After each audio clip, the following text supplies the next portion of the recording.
1 Samuel chapitre 2 verset 12. Or les fils d'Éli étaient fils de Bélial. Ils ne connaissaient pas l'Éternel.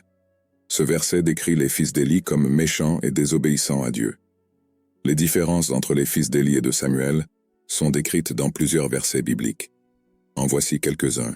1 Samuel 2 verset 22. Éli était maintenant très vieux, et il entendit tout ce que ses fils faisaient à tout Israël, et comment ils couchaient avec les femmes qui servaient à l'entrée de la tente d'assignation. Ce verset montre l'immoralité des fils d'Éli, qui ont déshonoré Dieu et manqué de respect au sanctuaire. 1 Samuel 3 verset 13.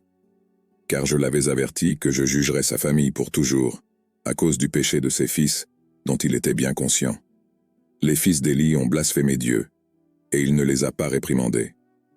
Dans ce verset, Dieu reproche à Éli de ne pas avoir corrigé et discipliné ses fils qui l'ont blasphémé.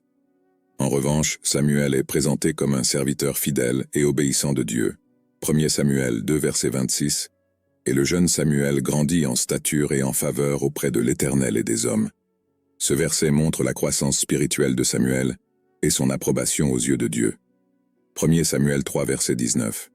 Samuel a grandi et l'Éternel était avec lui, et tout ce qu'il avait dit s'est accompli en Israël.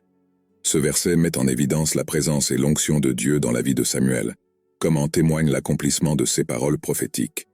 Ce verset met en évidence les différences entre les fils d'Éli, qui était corrompu et désobéissant, et Samuel, qui était un fidèle serviteur de Dieu.